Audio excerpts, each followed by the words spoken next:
You are listening and watching to a very special podcast.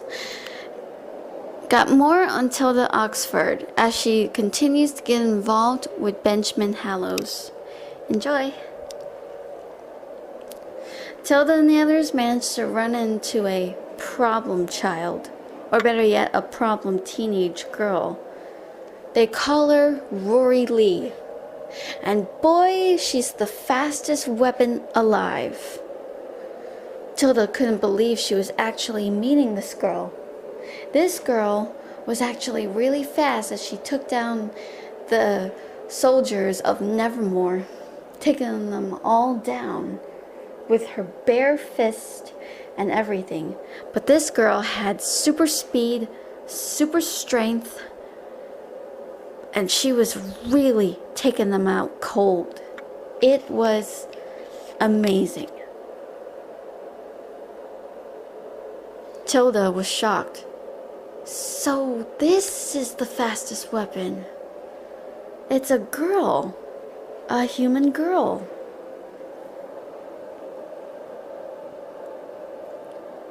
It wasn't until Tilda managed to come across Ben again and tell him about the fastest weapon. But Ben seems to know that girl. And her name is not Rory Lee. It's actually Stephanie. You mean her real name is Stephanie? Then why did she change it? I don't know. I haven't seen her in a long time. She's become grown into a beautiful young lady. Very attractive. Wow. So you do know her? Yes. You could say we're old friends, or perhaps friends with benefits. Tilda looked shocked. Say what now? All of a sudden, she pinned him to the wall, saying, "You freaking son of a bitch! Friends with benefits, you better not..." Wait. She's a teenager, right? Yes, said Ben. Of course she is. What of it? If she's friends with benefits in your care, did you two actually... However, Ben managed to let go from her grasp and said, No. I never did anything to her. I would never have done that. I have kissed her, but nothing more. However, Tilda squinted her eyes. Are you sure? If I find out that you did, you're gonna be in big trouble, and that's gonna be 2 strikes, buddy. I mean it. Fine. You have my word. I would never do this to her. Okay. I believe you on that, but if I find out that you did something to her, I'm gonna take every single thing that you created and burn it. So don't even try me, okay? I'm not playing any games. And if the agents of Evermore find out who you really are, and also Taylor as well, don't come crying to me, okay? Because I'm not gonna help you out through this mess.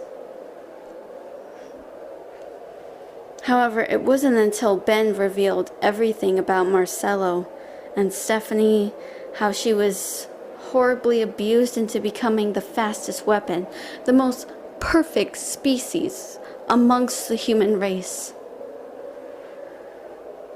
Tilda and the others listened, but they were just shocked beyond belief by all of this. Tilda couldn't help herself to wonder, how bad was it? But Ben was really intense, saying stuff about how Marcello abused him and took everything of his childhood innocence.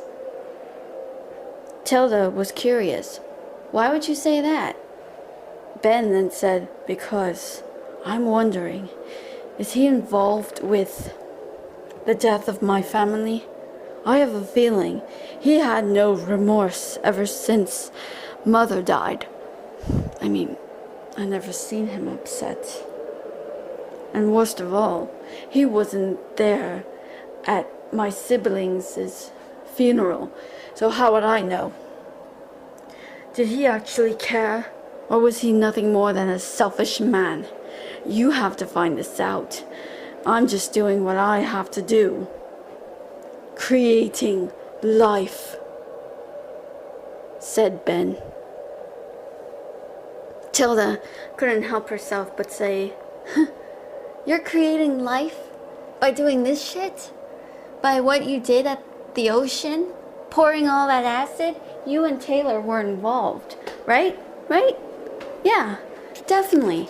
I'm wondering about that. But hey, it's not my problem now, is it? That you can't fix what you did. But your own selfish greed, surely, by doing all of this, you're just trying to prove your father wrong. And surely, maybe you have some sort of sense of justice now, don't you?" Tilda said. Boy, did she just struck a nerve. Ben was really angry as he cried out, "Enough of this, Matilda! I've had it!" He pinned her to the wall. All of a sudden, everyone reacted. Gray was about to fire, but then he was held at gunpoint by Taylor. Taylor looked remorseful as he said, "I'm sorry," he said. Tilda managed to gasp out, "Damn it! Alright, everyone, let's all calm down, okay? What do you say, Ben? I really don't want to reenact some sort of death scene, don't I?" However, Taylor said, "Shut up. Look at me, Matilda. Don't you see? Justice? I don't think that I'm doing this in the sake of justice. However, my father had done some pretty unforgivable reasons. Perhaps maybe, just maybe, he'll burn for all I care for what he's done. He'll probably have to pay for his life. Everything that he's done towards humanity. He believes that death is beautiful. Life is wasted on the living. But let me tell you something. Life is beautiful. Death is distasteful. I am nothing more like my father.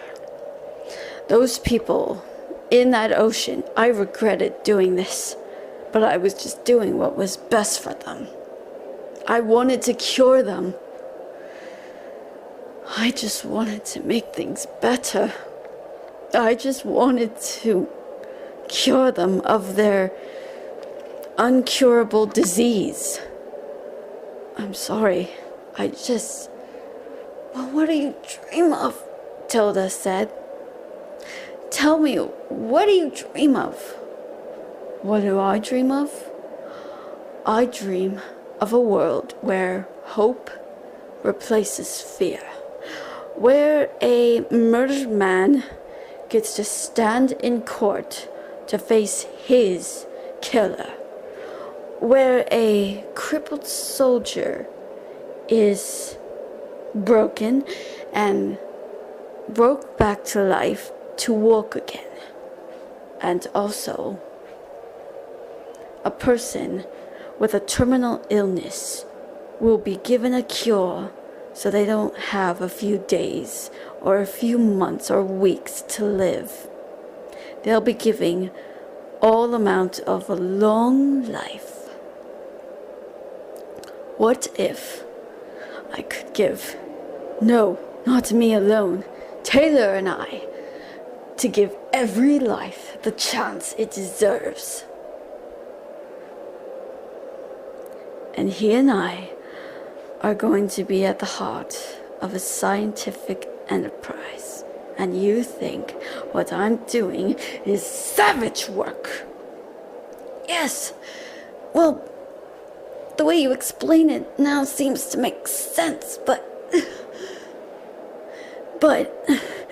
what you did was unforgettable. I know people are going to find it hard to believe that you're a good person, but I believe that now, I guess maybe you are trying to do some good, even though you don't see it. You just don't see it now, do you? Levi said. Tilda, shut up, he said. Quiet, Levi, I'm talking. Just let me just talk, okay? She said. She turned her attention back to Ben. But you already created your own second type of monsters. It's the same thing of an infestation, but it's a lot more stronger. Don't you think maybe that's enough? Ben looked at her and said, No, it's not enough. I want to create even more. But you must know, you're a lot different than the rest. Others would see me as a monster. Some see me as a miracle man, just like Taylor does. But you, I don't know. I want to hear your answer, Matilda Oxford. I want to hear what you have to say. Okay. Yeah, you're right. You can be seen as a man or a monster, but I know this is going to be hard to believe, but what I think of you, I believe in you, Tilda said. That made Ben crack a smile. You believe in me? He said. Yeah, that's right. I believe in you. You see, I think you're going to do a lot different things than your father did. You don't see things as a work of art. You see a lot of different things than others. And I have to say, I guess you and I might be alike after all, said Tilda. All of a sudden, Ben began to chuckle. It was a dark chuckle. Everybody else looked at him as the chuckle turned into a mad laughter. He laughed and he laughed, and finally he let out a sigh and let go of Matilda's neck. He managed to compose himself. Taylor dropped his gun and put it away. He followed Ben as Ben turned around and said, Matilda, you never cease to amaze me. I believe maybe you and I are quite alike, but for different reasons. But don't fret, love. I'll be seeing you sometime later. Thanks for your interesting conversation. Tilda watched him go with a smile. He is quite a fascinating guy, isn't he? Everyone looked at her in shock. Tilda noticed and said, What? What the heck's wrong with that? Thank you so much for listening and watching. See you next time. Adios.